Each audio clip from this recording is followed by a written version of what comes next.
apply for a job. Never hear back.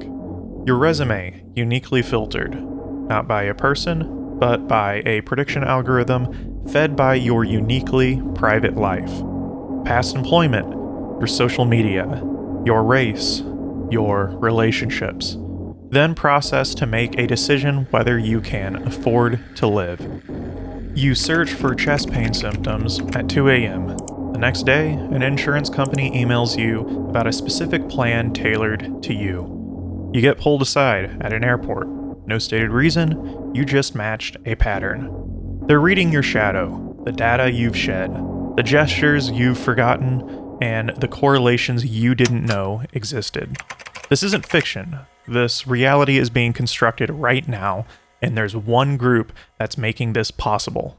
They're called Palantir.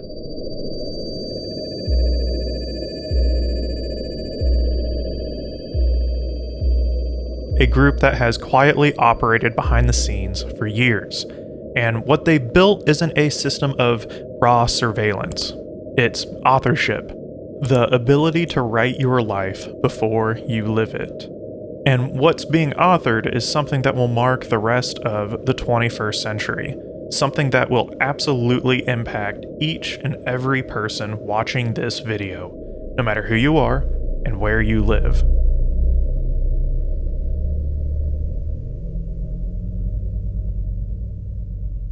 So, who is Palantir?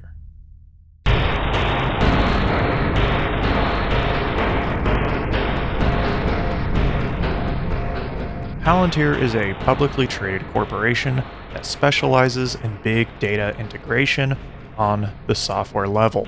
But what does that mean?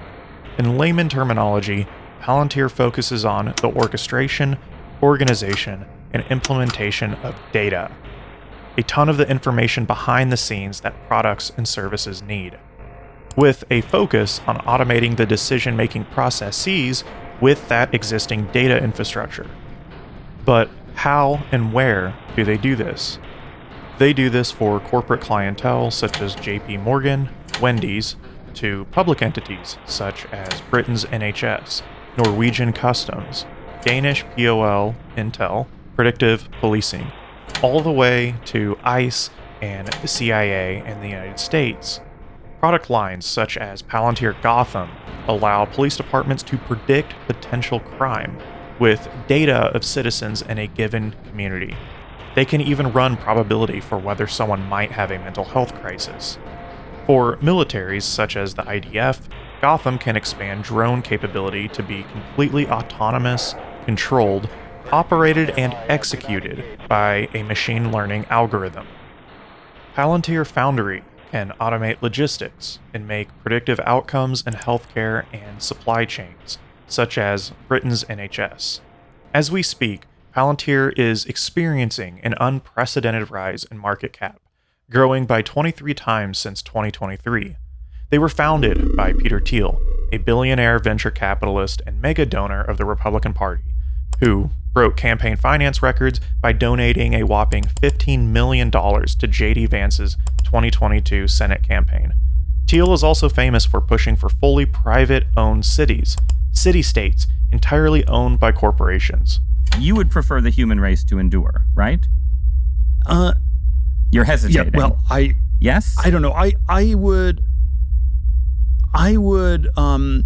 This is a long hesitation. This is a long hesitation. There's so many questions implicit in this. Should the human race survive? Yes. Okay. But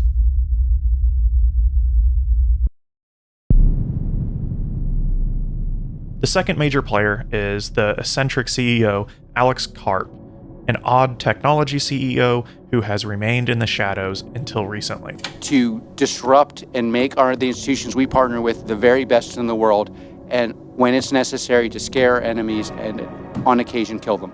A question emerges here. Amidst a very unstable technology market in the US, an economy generally bearish at the prospect of new technology investment, how has Palantir quietly grown by a seismic 23 times? Palantir didn't grow overnight, but the acceleration they are experiencing seemingly did. An acceleration fueled by robbery in plain sight. a heist that dwarfs anything in history. Yet, it's important to note the past 40 years of neoliberalism can be described as a heist in general, an unprecedented seismic extraction of wealth from normal, day-to-day working-class people, to the point where the rich have never accumulated more wealth compared to the rest of society in human history. But we all know this. Many aren't surprised that the top 10% own 93% of the entire US stock market, that the top 1% own over 30% of all wealth in the US. Journalists, economists, and even the rare politician have warned us for decades that this level of extraction is occurring. But without outright crippling society to the point of economic collapse, what else is there to take? Turns out, a lot more. And it's far more powerful and substantial than money could buy. Now to President Trump and Elon Musk's latest moves to reshape the federal government. The top Social Security official stepped down after Musk's team requested access to sensitive personal data about millions of Americans. Senior political correspondent Rachel Scott is tracking it from Mar-a-Lago. After the 2025 presidential election, the Trump administration announced the creation of DOGE, the Department of Government Efficiency, with the official aim to cut, quote, fraud, waste, and abuse in the public sector. Headed by Elon Musk, and with ex-employees of Palantir, Musk made an official goal of cutting $2 trillion in what he claimed was identifiable waste. In actuality, the final sum expected to be cut is $160 billion, with official estimates showing that DOGE's total operational cost to be around $130 billion itself. And according to a report from Yale's The Budget Lab, the measures to cut various government agencies is expected to create a net loss of $300 to $500 billion over the next decade. And despite this has been the Trump administration's greatest success. That's because DOGE is a lie. The point was never to cut fraud, waste, and abuse. It's a facade for an ambition much greater and far more consequential.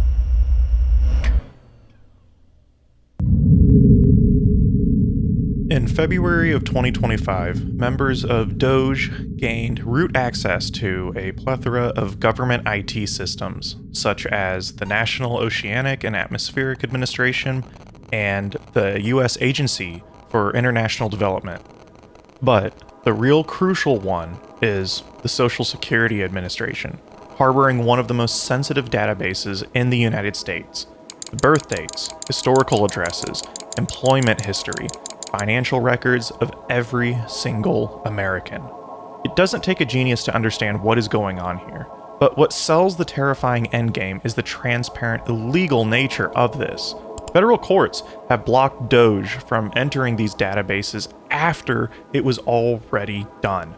But that's the point. The repercussions do not matter. Even if courts find DOGE and the Trump administration in judicial contempt for illegally accessing federal databases, the data has already been siphoned.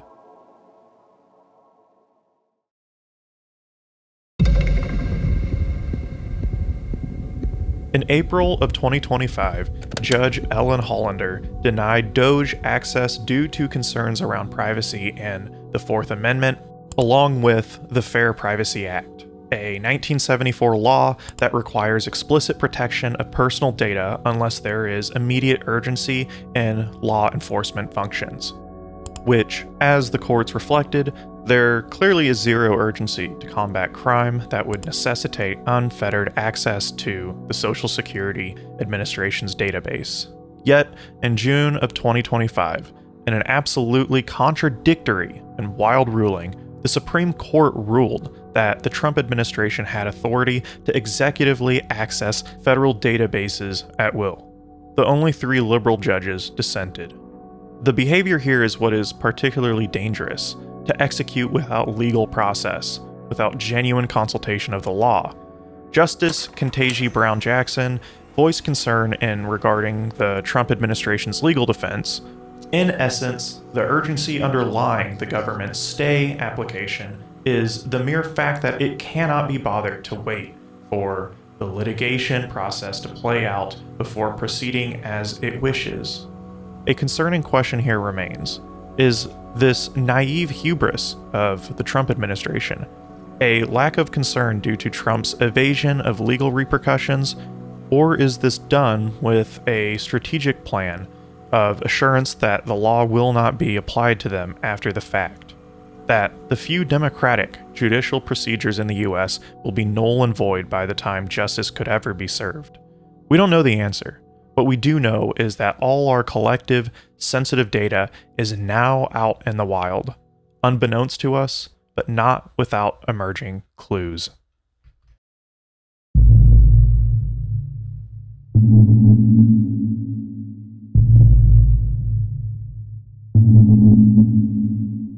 In May of 2025, a New York Times article highlighted the Trump administration's plan to create a centralized database on every single American citizen. Palantir is set to lead the charge. Little is known how this database will be constructed, what technical data will exactly be used. But we do know Palantir representatives have been in contact with two big American agencies, the Social Security Administration and the Internal Revenue Service, who head the two most important government databases in the country. It's important to note how information systems work.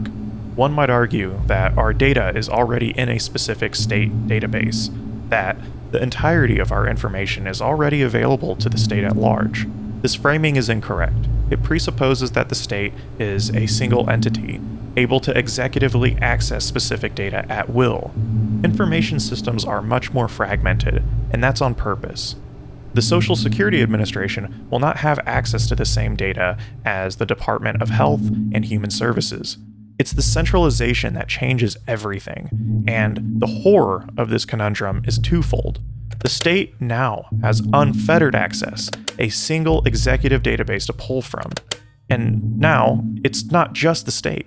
A third party and private entity, Palantir, owns the keys.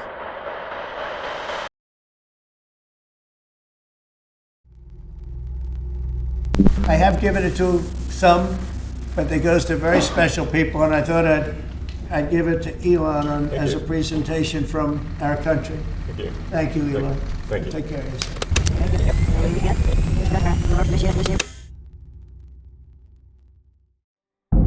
All of this was under the political banner of efficiency. Trump's administration wanted to stop fraud, waste, and abuse by eliminating information silos through the process of, quote, removing unnecessary barriers to federal employees accessing government data and promoting interagency data sharing are important steps towards eliminating bureaucratic duplication and inefficiency while enhancing the government's ability to detect overpayments and fraud. The efficiency was made possible by tearing down the legal, privacy, and data protections in place to protect American citizens from third parties. And the Trump administration handed the keys of our most sensitive data to one of the most sophisticated data organizations in the world. But you may ask, for those of us around the world, for those of us who don't care about data integrity, what does this mean for us? Well, it means everything, because everything is at stake. Information is a currency far greater than the dollar or any tangible asset. It allows for the prediction of that very everything. And Alex Karp understands this. With them being the winner of the world, because if they're winning, it means other people are losing. What do you think of that? I don't think in win-lose. I think in domination.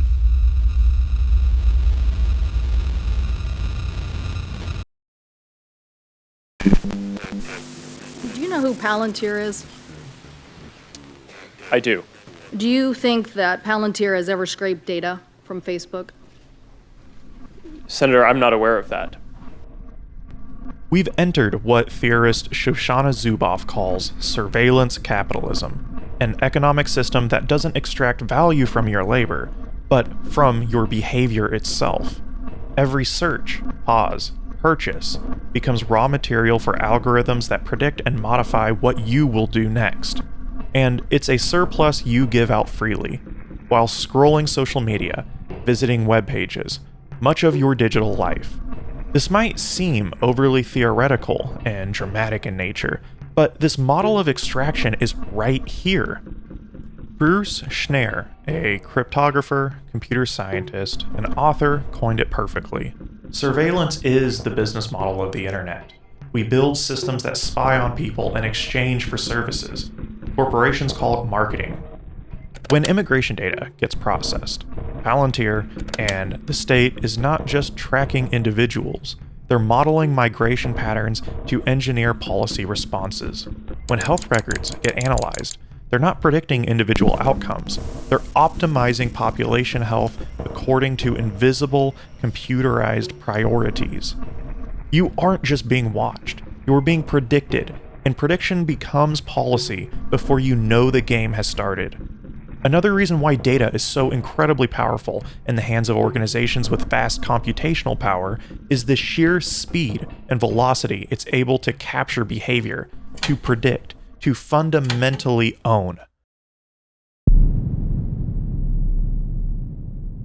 Paul Virilio, a theorist and military historian, is also particularly relevant here. In the 1970s, Virilio coined the term dromology, relating to the Greek word dromos, which roughly means race. Dromology can be seen as a way to understand the contemporary relationship with society and speed. Virilio sees speed as a fundamental mechanism of power and a driving force in technological growth. In the context of modern warfare, pure strategy no longer wins. Superior logistics do. From the Wehrmacht's strategy of blitzkrieg to the United States' ability to reach A to B in the supply chain. In the case of domestic society, telegraph to the telephone, to advanced computation and digital communications. Yet, to Virilio, there's side effects. Speed confuses. It creates what Virilio calls the tyranny of real time, a type of sociology that minimizes the geographic, physical existence of life by way of rapid communications, digitalization, and processing power, which then can lead to instability, upheavals, and even the erosion of democracy by way of a cult of technocratic efficiency. Just through the speed of modern work and technological innovation, our ethics, the sublime humanity we hold, tends to get tossed to the wayside. Virilio was concerned about an emerging ideology of technological determinism and supremacy, the belief that technology's evolution, its ability to innovate, was enough to legitimize itself, that any result from technological growth is inherent, perhaps not proper, nor desirable, but inevitable, and we have no say.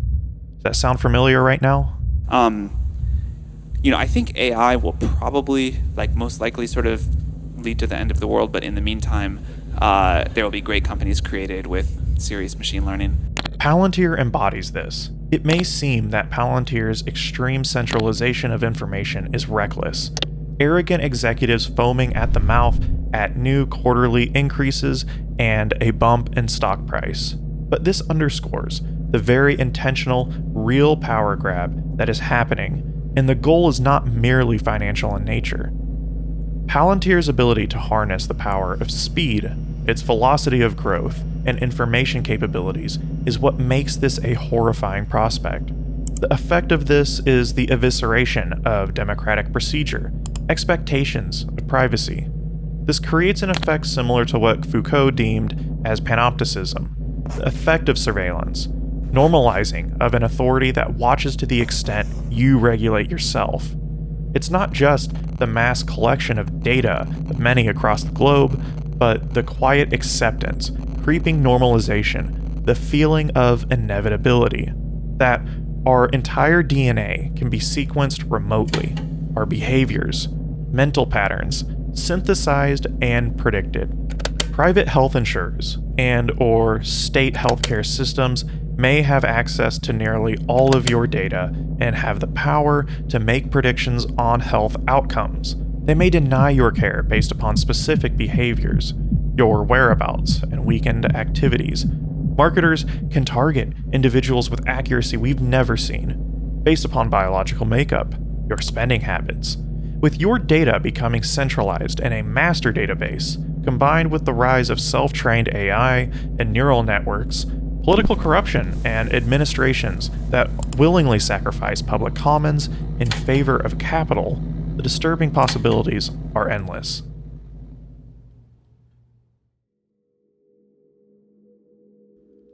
But not all is lost. We create new data every day, and much of it is under our control. While not all, we have ownership and agency around how and when much of that data is shed.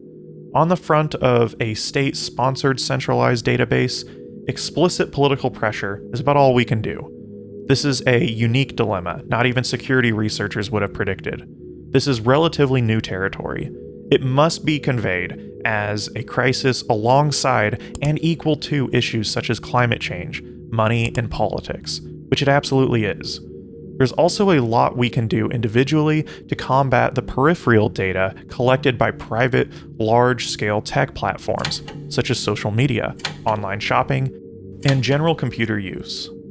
While this goes beyond the full scope of the video, we can limit our footprint, avoiding the gold mine we create for corporations that are contrary to normal people's existence, using open source software, refusing to use tech platforms that make you the center product. Or, if you must, poison their data sets. Never use real names. Give false addresses. Make their data completely inoperable. As individuals, we can still control what data private entities collect from us. In theory, we can destroy the very fabric that makes corporations such as Google profitable. What is more difficult is a state-ran, centralized database, though. Digital hygiene and individual habits don't equally apply here. There will need to be collective pressure, and we will have to work together.